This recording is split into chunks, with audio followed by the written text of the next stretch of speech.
Amestoy y Darío Díaz Amestoy.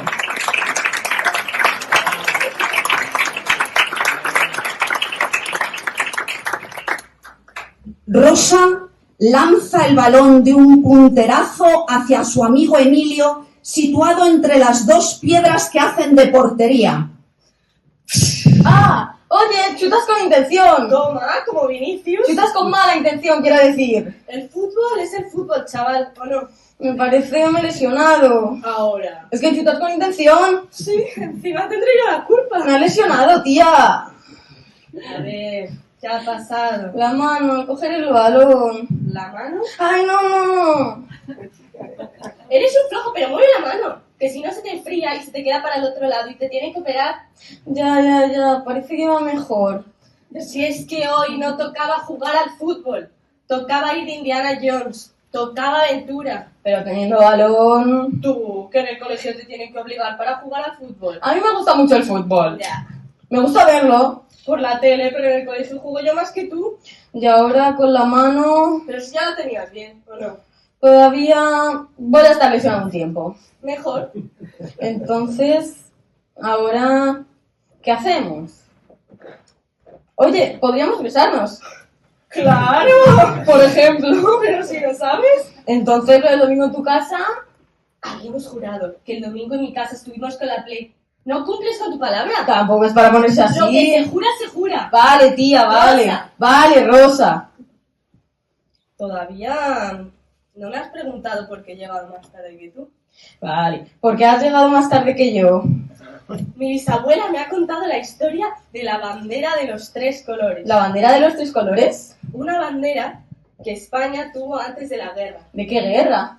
De una guerra que hubo en el pueblo de mi bisa, cuando ella se enamoró del Venancio. ¡Qué Venancio! Su novio, o sea, bisabuelo. ¿Y la bandera de los tres colores? Pues de eso se trata, toda una aventura. ¿Como una película? Como una película, pero de verdad. Claro. Imagínate que tú y yo somos novios. Te lo pregunté el domingo después de besarte y me dijiste que no. Te digo que te lo imagines, solo que te lo imagines. Parece que ya tengo la mano bien. No te distraigas, imagina que somos novios. ¿Y te puedo besar? Bueno, esta aventura podría comenzar con un beso, pero mentira. Bueno, es suficiente. ¿Tú crees? ¿No somos novios? Imaginamos que somos novios, como cuando hacemos teatro en el colegio. Pero en el teatro del colegio nunca hay novios. Bueno, somos novios. ¿Y te beso otra vez? No, ya nos hemos besado. Y cuando nos estamos besando, alguien grita: ¡La guerra ha terminado! ¿Qué guerra? La guerra del pueblo de mi bisa. ¿Quieres que juguemos a la historia que me ha contado mi bisa o no? Que sí, Rosa, la guerra del pueblo de tu bisabuela. Si no tenemos algo mejor que hacer... Es una historia muy emocionante. Vale, Rosa, vale. Nos estábamos besando, tus bisabuelos se estaban besando y alguien grita que la guerra ha terminado. Como en el cole, cuando nos estamos zurrando y alguien grita que el recreo ha terminado. Eso. Y entonces mi bisabuelo, que estaba con los buenos, que son los que pierden la guerra, le dice a mi bisabuela, muy valiente: ¡La guerra ha terminado! Y nuestra bandera, la bandera de los tres colores, todavía está en el balcón principal del ayuntamiento. Voy a cogerla para que nadie la queme. Dilo como si fueras mi bisabuelo. ¡Y nuestra bandera! ¡Y nuestra bandera! Más fuerte, como cuando tu madre se cabrea. ¡Y nuestra bandera! ¡Y nuestra bandera! La bandera de los tres colores todavía está en el balcón principal del ayuntamiento. La bandera de los tres colores todavía está en el balcón principal del ayuntamiento. Voy a ir corriendo a cogerla antes de que los cabrones que han ganado vayan y la quemen. ¡Muy bien! ¡Yo te acompaño! Dejo el balón Y me coges de la mano. y vamos al ayuntamiento. Entramos sin llamar. Subimos rápidamente al balcón principal. Sí, hay que subir al balcón principal. Ni cogemos el ascensor ni nada. Vamos por las escaleras. Entramos en la habitación del balcón. Salimos al balcón y nos ponemos a descolgar la bandera de los tres colores. No es fácil. Es bastante jodido. Casi nos caemos del balcón. ¡Ah! Si no llego a ser por ti, que me coges.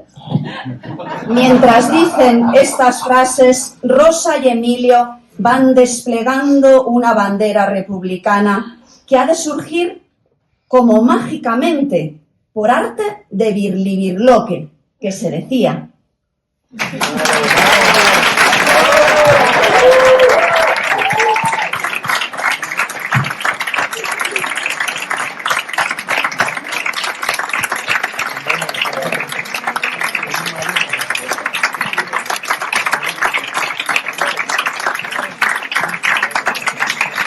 Aquí. no sabéis lo que nos hemos perdido porque Ignacio abandonara la dirección. Porque conmigo, o sea, yo era su actriz, montó 3 funciones en Pamplona extraordinarias.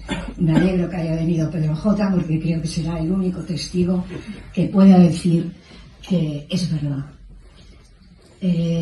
Una fue el proceso de Juana de Arco. El proceso de Juana de Arco. Para ello nos fuimos a Francia, investigamos las actas del proceso, nada menos, es un chico muy serio y seguimos todo el camino que había seguido Juana de Arco hasta Rouen. Y hizo un montaje sencillísimo, pero que empezó a decirme que capacidad imaginativa, con tan poquitos medios que teníamos, porque era un teatro universitario, con qué mínimos útiles hacía el teatro. Era un colegio mayor que se llamaba Santa Clara, con un escenario, estos que suben hacia arriba, el patio de butacas. Entonces, la parte de abajo había un telón, y la parte de arriba había una pared blanca. Entonces, él ahí proyectó en los pasos del proceso, si estaba en la celda, si estaba en el sitio del proceso, si estaba en la calle, fue proyectando celda, tal, para que siguiéramos. Solamente con 12 taburetes que iban en disminución, montó una obra extraordinaria. Esos taburetes sirvieron para sentarnos, sirvieron para el proceso, para poner a los que iban a juzgar a la pobre Juana, y sirvió para que yo subiera al cadalso, hasta arriba al cadalso, y me quemara con una cruz hecha con dos palos de árbol. Eso fue extraordinario. Después montó, voy a dejar para la última, aunque creo que el primero fue el diario de un loco, de Lusun, porque es la que os voy a leer un fragmento de, 3 estadios de los primeros días del diario de un loco. Voy a hablar ahora de 1984 de George Orwell. La hizo en el 74.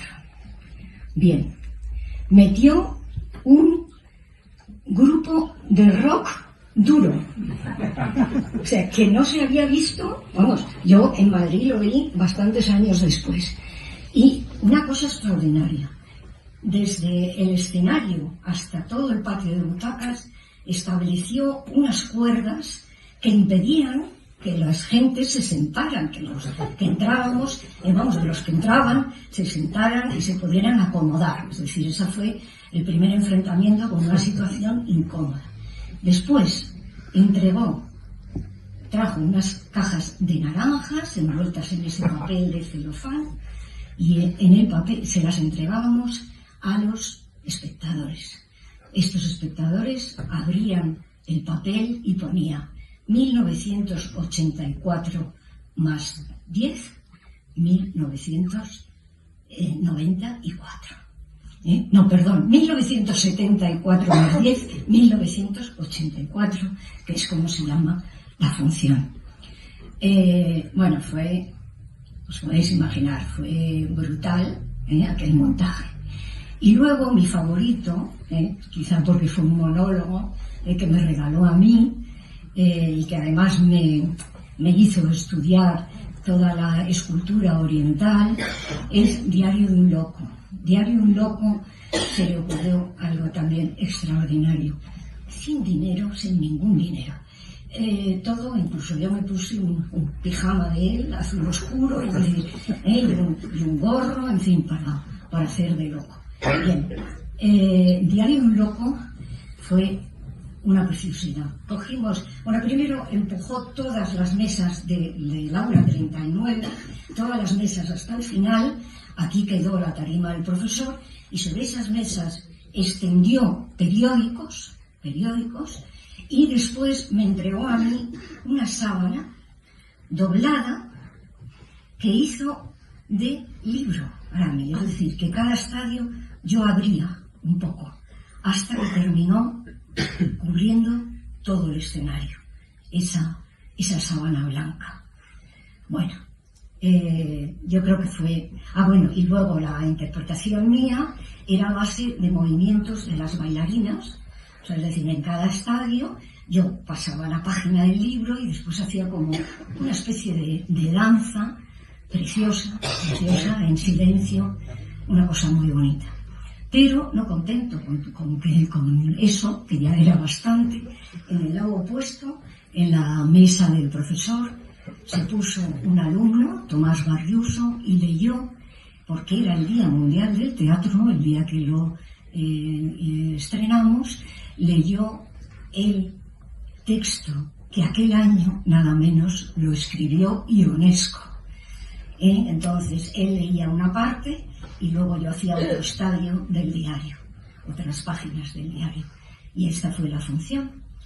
Y ahora os voy a leer 3 días del diario Loco, que es una función impresionante y que, bueno, ya me perdonaréis porque, claro, después de 50 años, como ha dicho mi hija, estoy bastante emocionada como para hacer lo que han hecho estos compañeros míos de actuación, aunque fuera solo en los primeros años de mi vida. Diario Loco de Luzum. Esta noche hace una luna bellísima. Desde hace 30 años que no la veía, de modo que me siento especialmente feliz. Ahora comprendo que he pasado estos 30 años en medio de una niebla. Sin embargo, debo tener cuidado. De otra manera, ¿por qué me ha mirado así el perro de la familia Chao? Tengo razón en temer. Esta noche no se ve un solo rayo de luna y sé que eso no promete nada bueno. Esta mañana me arriesgué a salir. Chao Wei-Weng me miró de una forma muy extraña. Habría dicho que tenía deseos de matarme. Había además 6 o 7 personas que hablaban de mí en voz baja, con las cabezas muy juntas. Tenían miedo a que yo las viera. La más feroz de todas ellas mostró los dientes al reírse, mientras yo me miraba, lo que me hizo estremecer, porque ahora sé que sus maquinaciones están a punto. No obstante, decidí continuar mi camino. Sus miradas tenían el mismo fulgor que la de Chao Wei-Weng, y en sus rostros había una palidez de acero. ¿Qué clase de odio podrían tener los niños contra mí para obrar de esta manera? No pudiendo contenerme, grité: ¡díganmelo! Pero huyeron. ¿Qué razones tiene Chao Wei-Weng y los hombres de la calle para detestarme? Sí, es verdad que hace 20 años le di un pisotón a un libro viejo de Wu Qin y se enfadó muchísimo. Aunque Guo Qingchen no conoce al señor Wu, Xin ha debido de oír hablar de este asunto y se han puesto todos contra mí, con los hombres de la calle. Pero, ¿y los niños? Porque ni siquiera habían nacido cuando ocurrió esto. Entonces, ¿por qué me han mirado con ese aire extraño que daba miedo o deseos de matar? Todo esto me espanta, me intriga y me desconsuela. Ahora comprendo. Lo han sabido por sus padres. Esta noche no consigo dormir. Para comprender las cosas hay que reflexionar sobre ellas. Y estos hombres han sido engrillados por el magistrado. Han sido abofeteados, han visto a sus mujeres apresadas por los alguaciles de la Corte de Justicia y a sus padres y a sus madres suicidarse para escapar de los asesores. Pero nunca mostraron rostros tan feroces, tan espantosos como los que vi ayer. Lo más extraño fue aquella mujer que le pegaba a su hijo en la calle gritando: «Debería comerte unos cuantos dedazos para que se me pasara esta rabia que tengo». Y al decir esto, me miraba a mí.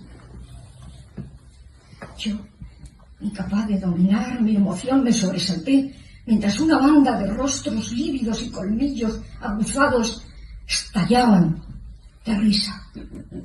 El viejo Chen vino deprisa y me llevó a casa. Pero en casa fingieron no conocerme.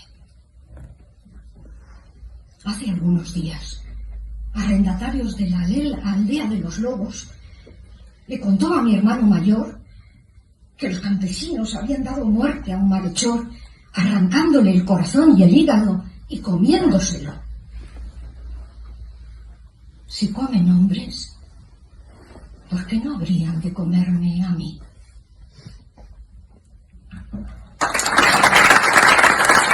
Cresta de la ola, una raya más para el tigre. El director que te llama que se va a una cena muy importante, con el juez o con su embarazada. Si es que se ríe como un cerdo. Que tengo una llamada urgente. Tu exministro, el abogado, que quiere hablarte para hacer unas declaraciones. Que le llames al teléfono que tú sabes. ¿Va a hablar? ¿Que ahora quiere largar ese calzonazos? Después de haberme tenido 2 semanas con los ovarios a remojo, que llevo una página más para la última edición. En cuanto esté, que me lo pasen al restaurante. Y la receta final de mi groucho más particular. Rosa Martínez, con este reportaje te van a dar una patada en mi culo. Es para un señor que lo quiere así. Y en ese momento, Anita, ¿qué puedo hacer? ¿Llamarte a ti? Pues llamo a Eduardo y le dije: Eduardo, sale mañana. El director lleva al agua a su molino, pero sale. Y el abogado va a hablar. A la fuerza ahorcan. Está esperando como un mendigo mi llamada. Ahora él, con las pelotas al baño María. Mañana el muy cabrón irá por mí, pero hoy está como un corderito. Tengo para 2 horas. Eduardo, espérame. ¿Me escuchas? A la 1 donde siempre. ¿Me estás escuchando? Ay, Eduardo, si estuviera yo ahora contigo. Eduardo, ¿me escuchas? ¿Tú sabes qué te haría? ¿Me escuchas bien? ¡Mamá! Exactamente eso, Eduardo. ¿Qué pasa? ¡Mamá! ¿Qué? Dame un poco más de ¿Estás whisky. bien? Sí, dame más whisky, la última de la última. Buenas noches, mamá. Se acabó el tiempo. A las 9 salimos para la cita, con mi coche. No te gusta tu madre. Es eso, ¿no? Tu madre es real. Cuanto más me descubro ante ti, más te asusto. Te conozco de sobra, mamá. Sé muchas cosas de ti. Y las demás me las imagino. No, no me conoces. No me conoces porque yo no he querido que me conocieras. Si llegaras un día a saber quién es tu madre, alucinabas. A ver, alucíname. No me conoces. No me conoces. ¿Tú sabes, por ejemplo, que mañana no voy a ir contigo a la cita? ¿Lo dices en broma o en serio? ¿En serio, niña? Muy en serio. Te lo quería decir. Ha venido bien que a mi vuelta estuvieras despierta. Así ya lo sabes. Buenas noches, Anita. Relájate y duerme, que a las 9 tienes que salir para la cita. La tarta te despertará a las 7 y te preparará un buen desayuno. Yo me encargo. Te fías de mí, ¿no? No me puedes hacer esto. ¿Pero qué es lo que te hago? Tú tienes una cita importante, tú. Yo no. No lo habíamos pensado así. Tú no lo habrías pensado así. Siempre me has hecho lo mismo. Me ofreces la luna y me la quitas. Me lo hiciste con Borges. Un perro para Ana, para que tenga un compañero. Mientras el perro te hizo caso, todo perfecto. Cuando empezó a depender de mí, cuando fue de verdad mi compañero, cuando fuimos uña y carne, lo hiciste desaparecer. No soportabas que el perro no girara a tu alrededor. No soportabas que pudiera haber un mundo pequeñito en el que viviéramos Borges y yo. ¿Pero a qué viene ahora lo de Borges? Pensaba que lo de Borges había quedado claro. Tú eras la que no debías estar girando día y noche alrededor de él. Tú, vale, Rosa Martínez, punto sin más, vale. ¿Quieres la luna?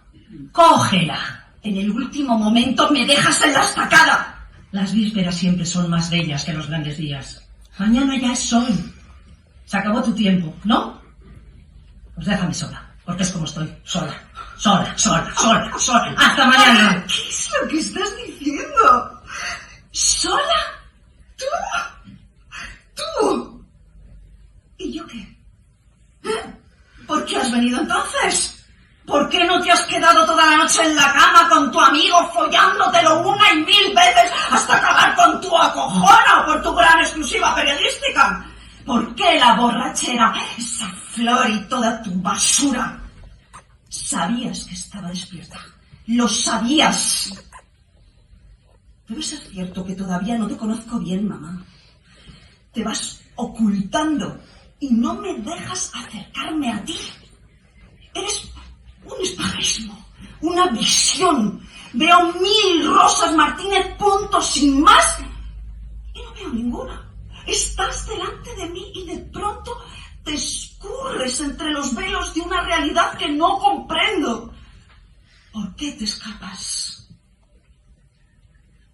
Me conoces tú mejor a mí que yo a ti. Sí. Por eso sabías que yo esta noche estaría esperándote. Desconcertada, angustiada, aterrorizada. Porque desconocía qué estaba pasando conmigo. Desconocía qué estaba pasando contigo, pero estaba segura de que algo pasaba. Sabía que hoy tenías previsto tú publicar tu exclusiva. Si en esta casa casi no hay secretos para mí, mamá. Durante más de 1 año te he visto perseguir tu exclusiva a todas horas, hasta en sueños. Yo oigo todas las conversaciones, telefónicas y no telefónicas. Y oigo los sueños y las pesadillas. Me has obligado a estar pendiente de todos tus movimientos, de todas tus palabras, de todos tus silencios. Te vigilo, ¿eh? De día y de noche. Cuando llegas, cuando te vas, con quién quedas, lo que le ordenas a la tata, los pedidos que haces, la ropa que te compras, tu lencería muy especial, los metros de hilo de oro que llevas, tus ampollas de colágeno, tus tranquilizantes de noche, tus excitantes de día, tus médicos, tu asesor fiscal, el movimiento de tus cuentas corrientes, cómo operas con tu dinero y con el mío, tus inversiones, los préstamos que haces. ¿El que le has concedido a Eduardo ha sido con tu herencia o con la mía? ¡Basta ya! Es decir, ella tiene su vida y yo tengo la mía. Y a mí me gusta mi vida. Disfruto de una posición privilegiada. Ya han querido captarme para la política. El mundo empresarial me hace ofertas continuamente. Y si una universidad me pide aquí, en Alemania o en Canadá, que dicte una clase sobre la vigencia de Adam Smith o un curso sobre la huella del derecho romano, yo lo hago si quiero. He trabajado en 2 grandes empresas y he dejado un alto cargo en Telefónica para poner en marcha mi propio bufete. Mi capricho, dice ella. Pues sí, mi capricho. Con más de 50 profesionales. Nada me ata. Ni nadie. Libre, ¿entendéis? Libre. No tengo pareja porque no quiero tenerla. Tengo buenos amigos. Y tengo buenas amigas de las que no me fío un pelo. Y tengo también muy buenos enemigos y muy buenas enemigas. Defiendo mi libertad. Esa es mi fuerza. Mis padres. Mis verdaderos padres que adoro y voy a adorar siempre. Ellos. Ellos me han enseñado a eso. A ser libre.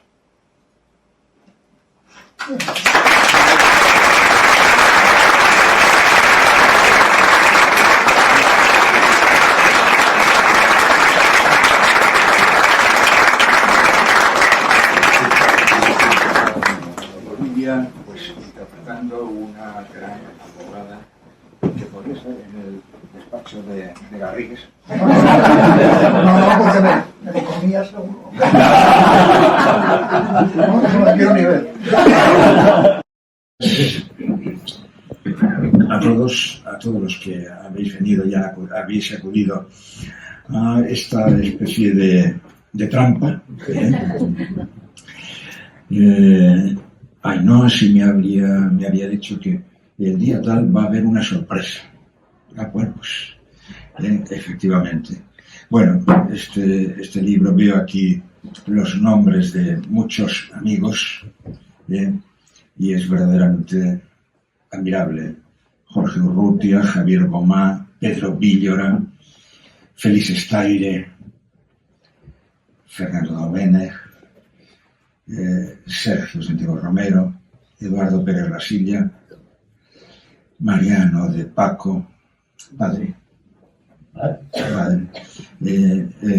También un homenaje a Mariano de Paco, hijo, José Gabriel López Antuñano. Bueno, gracias a todos. Me había llegado el que efectivamente, pues bueno, iba a haber esa sorpresa hoy en la fundación. En la fundación, esta fundación agilizada por Javier, y que indudablemente tiene ahí a San Rodríguez como uno de los elementos interesantes, importante para don Juan, pero también por lo que escribe en su último libro, de las cosas que escribe, de muchas se calla, claro, el rey Juan Carlos. También fue muy importante para él, San Rodríguez. Bueno, yo hoy iba a comenzar a hablar, indudablemente, de Córdoba, lógicamente por la tragedia que ha ocurrido, de Séneca, un cordobés, y del estoicismo, ¿no? Y como decía Séneca, la adversidad es ocasión de virtud. Esperemos que así sea, y que indudablemente esta catarsis que hemos vivido hoy con esta tragedia se produzca también por una anagnórisis, un reconocimiento de las causas que han podido provocarlo, ¿sí? Y de las causas que se provocan, en ese sentido de la búsqueda de la verdad, la búsqueda de la verdad. Yo quería comenzar las palabras diciendo, hombre, hablando de Séneca, de teatro clásico, indudablemente también habría que hablar de Grecia, ¿no? Y indudablemente, pues, de Tebas, ¿no? Y indudablemente este regalo que me habéis ofrecido lo encuadraba en aquella frase de malos son los atenienses y peor cuando vienen con regalos. Pero indudablemente sí que hay más placer en quien regala que en el regalado, porque uno no podría imaginarse efectivamente todo este regalo que habéis acumulado, esa sensación de amistad, de cariño, de acompañamiento.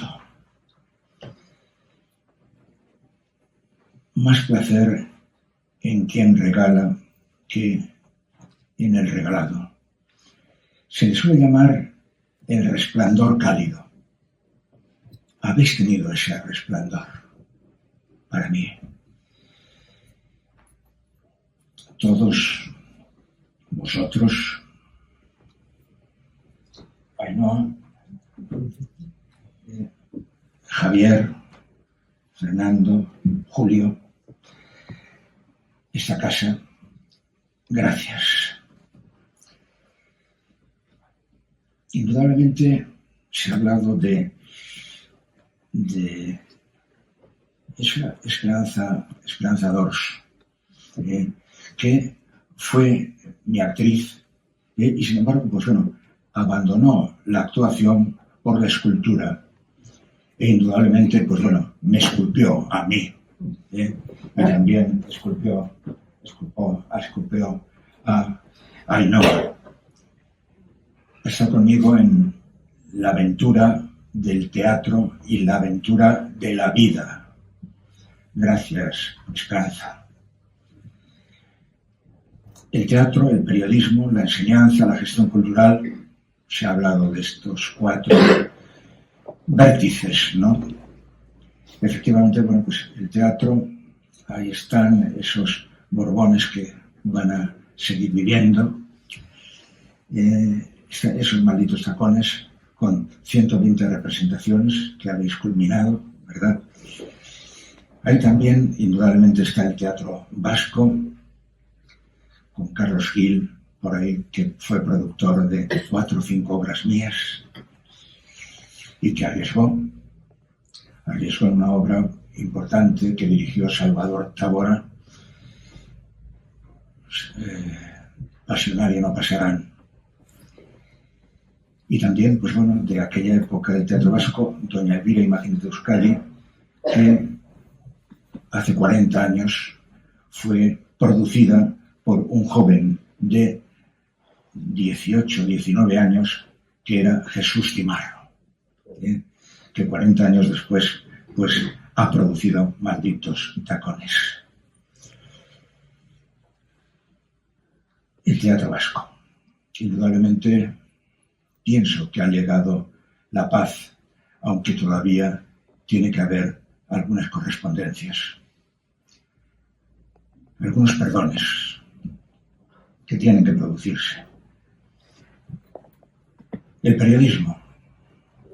Bueno, se ha hablado de la Universidad de Navarra, donde indudablemente pusimos en marcha el grupo de teatro, precisamente con Pedro J. Yo era el director del grupo y él era el subdirector. Y se hicieron unos montajes verdaderamente estupendos. Y él concretamente hizo un montaje para mí inolvidable, que era en alta mar, de Mozart. Verdaderamente fantástico. Y además que quiso hacerlo en los comedores universitarios. Los comedores. Porque claro, ahí se trata, en alta mar, son de 3 náufragos que indudablemente tienen hambre y en algún momento pues dicen, bueno, pues hay que comerse a alguien entre nosotros, ¿no? Y entonces, bueno, él la hizo en los comedores universitarios, en teatro circular, verdaderamente magnífico. Luego con él, pues indudablemente hablaba del periodismo. El periodismo, bueno, ya en aquel momento hacíamos teatro documento. Ya en aquel momento nos preocupó la indagación de Peter Weiss, era para nosotros una especie de Biblia, sin duda, en esa unión de el periodismo, de la verdad y la libertad. La verdad y la libertad. Bueno, indudablemente, verdad y libertad con belleza. Entonces, bueno, ahí yo he seguido con Pedro, y sigo con Pedro en el español, en este momento, en el cultural. E indudablemente, pues bueno, yo he hecho alrededor de unas 1000 entrevistas, tanto en 10 de 16, como en El Mundo, como luego en el español también.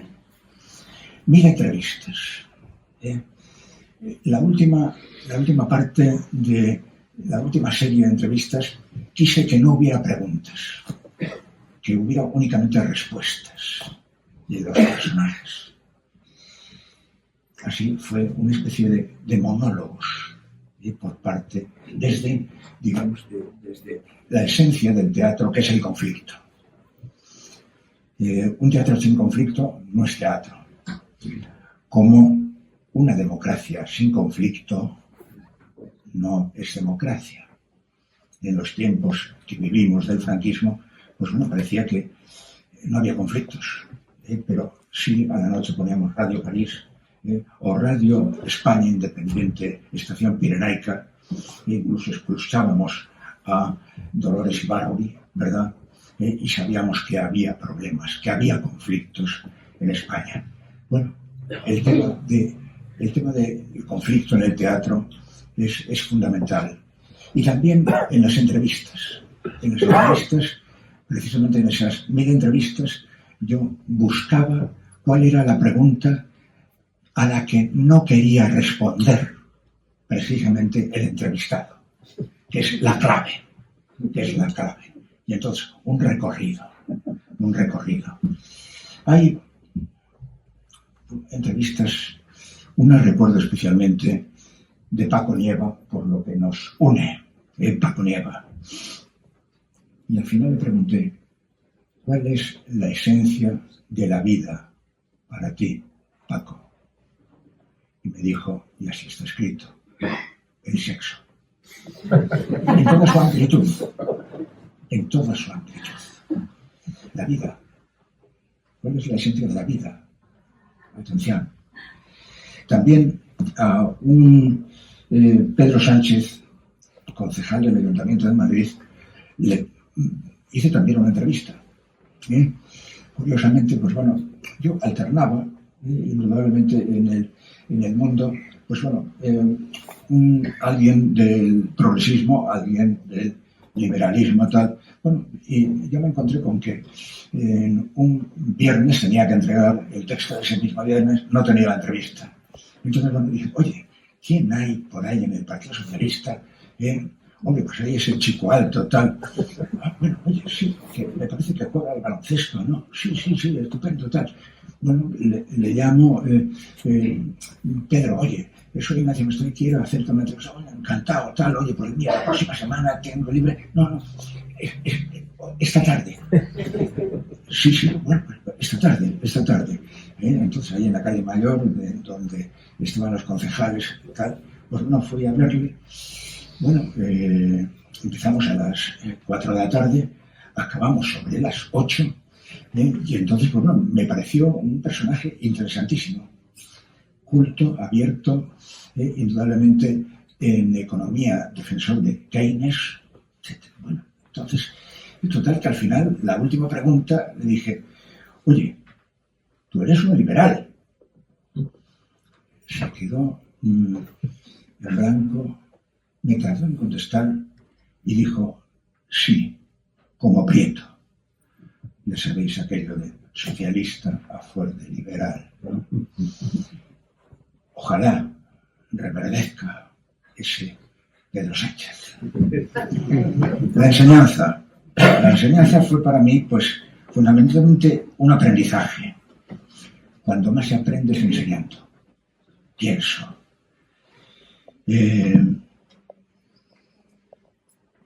Javier ha hablado de mi tesis doctoral después de años de enseñanza y de lo que yo había aprendido, precisamente. Lo que había aprendido muchas veces de mis propios alumnos. Es maravilloso lo que los alumnos te puedan aportar.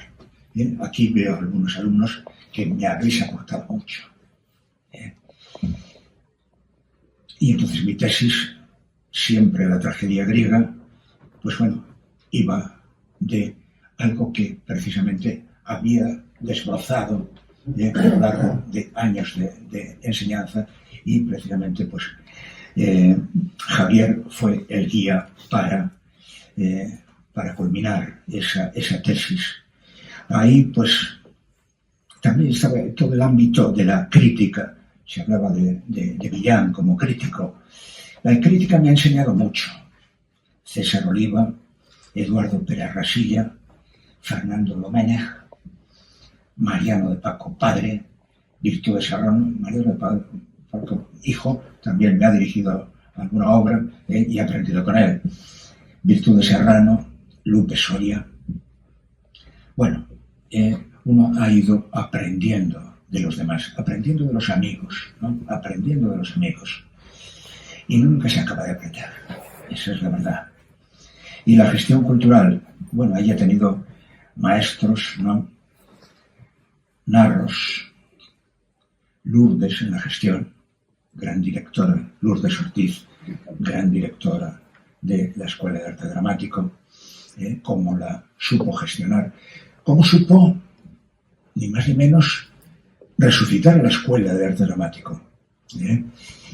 Entonces, precisamente, ella tenía un gran amigo, Rubalcaba, que precisamente propició que la Escuela de Arte Dramático abandonara una escuela de enseñanza media en la Plaza de Oriente, que luego ha sido sede de la Fundación Reina Sofía de Música, ¿verdad?, cuando se destruyó ese edificio, pero ella consiguió que Rubalcaba impulsara precisamente que se construyera la Escuela de Arte Dramático actualmente existente.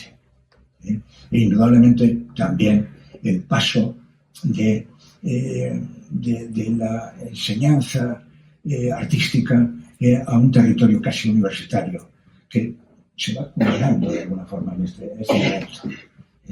Pero ahí estuvo en esa gestión verdaderamente maravillosa, además de autora, además de novelista. Yo aprendí mucho de ella. En la enseñanza también he aprendido de Ricardo Domènech, de Monleón. De la gestión cultural yo aprendí mucho también de un gran personaje.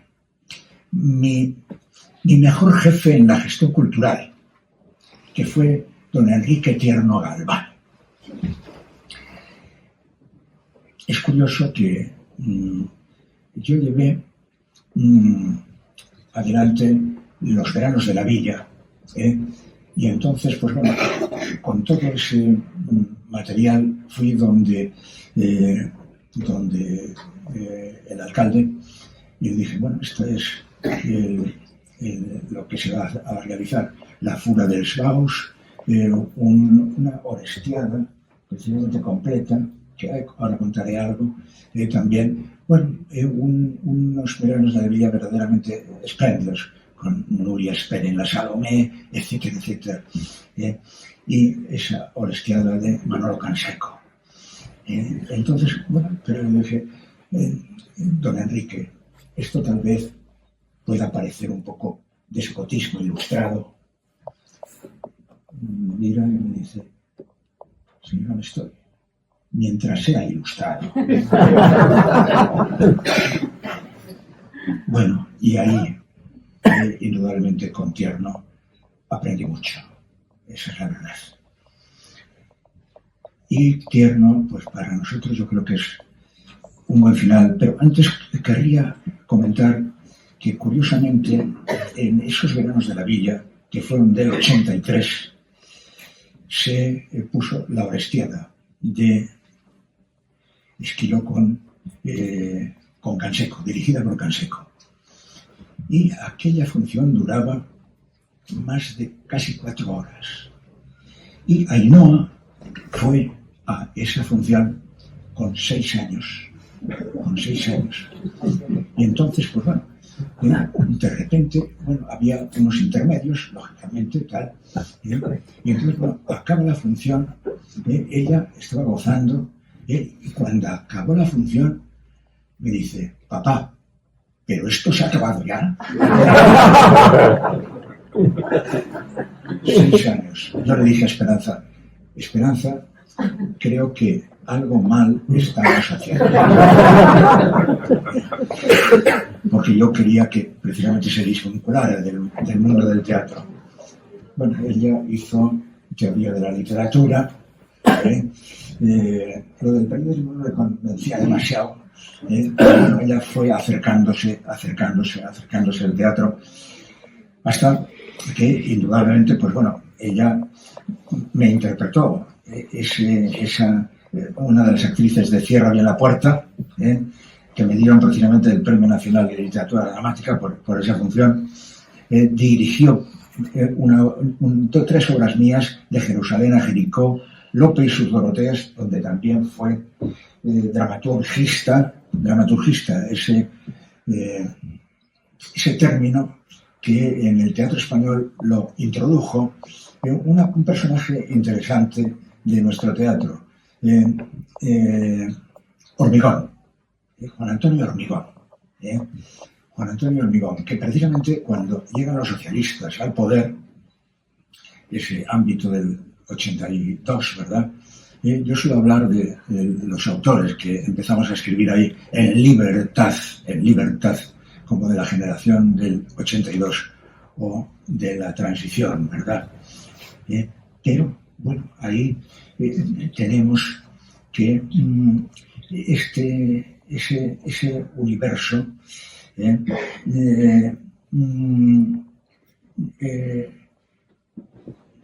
Ainhoa, precisamente, pues bueno, me dirige Lope y sus Doroteas, siendo ella dramaturgista, ¿verdad? Bueno, y lo de dramaturgista era que Hormigón a Solana y tal le dijo, bueno, vamos a ver, hay que restaurar los teatros, indudablemente que se restauren los teatros, y que en cada teatro de esos teatros que, por ejemplo, en Bilbao estaba en La Arriaga, pero fundamentalmente era un local de cine, y entonces efectivamente en casi toda España, pues bueno, había teatros, pero dedicados al cine. Bueno, se hizo en una alianza de el MOPU y el Ministerio de Cultura un plan de rehabilitación de teatros, y Hormigón dijo, sí, bueno, ahí indudablemente tiene que haber una compañía en cada teatro, que tiene aquel sueño, uno de los sueños del teatro español, que hubiera una compañía en cada teatro, con sus directores, tal, sin la necesidad de que hubiese ese centralismo de Madrid continuamente, o de Barcelona, ¿no? Que cada ámbito tuviese su teatro. Y Hormigón dijo, bueno, y no solamente eso, sino como en Alemania, que haya en cada teatro un dramaturgista, por lo menos. Bueno, ella fue dramaturgista conmigo en Lope y sus Doroteas, precisamente en el ámbito de la pandemia, ¿no? Y también ahora ha sido la directora de El Requiem de Constant Mozart, que es una de las últimas obras que me obligó a escribir. Que no se aquí todavía. Que no está. Sí. Bueno, tengo en el telar otras dos obras, ¿verdad? Una decía que La Última Cena era la última obra que había escrito por el cierre, precisamente, de ETA, por así decirlo, pero tengo una obra que me interesa mucho desde hace tiempo y que voy a ver si la escriba definitivamente, que fue la huelga más larga del franquismo, que tuvo lugar en Echevarri, en el año 66-67, cerca del 68. Comenzamos a trabajarla con el grupo Gueroa de Durango, ese grupo de Cimarro, y le llamábamos al espectáculo Pudimos cambiar el mundo. Yo quería hacerlo con trabajadores que habían estado en esa huelga de Echevarri. Bueno, tengo los datos, lo escribiré. Y también tengo otra obra pendiente de escritura, y la he escrito varias veces, no la tengo redonda, pero es Lucifer con Cristo en el campo de los Olivos, ¿no? También la tengo escrita, ese duelo entre Cristo que quiere abandonar su misión, y Lucifer. Bueno, pues ahí estoy indudablemente sobre ello, y Ainhoa, pues bueno, está en ese momento verdaderamente maravilloso. Le hemos visto dirigiendo Los Cuernos de Don Friolera, con anterioridad Amor, Catástrofe, sobre Pedro Salinas y los amores de Pedro Salinas, y Que de noche lo mataron, también en el ámbito lopesco, ¿verdad? Tenemos a Juan Cañas y a Julieta Soria. Tenemos a Juan Cañas, exacto, magníficos. Bueno, y entonces, pues bueno, ahí yo creo que llegamos al final, ¿verdad? yo estoy escribiendo también otra obra. Pero me falta el final. Me falta el final. Pero espero conseguirlo. ¿Bien? Un final, después de plantear un buen conflicto, ¿verdad? Pero bueno, ese final, a ver si lo conseguimos. Es que esa es la lucha del teatro. La lucha del teatro.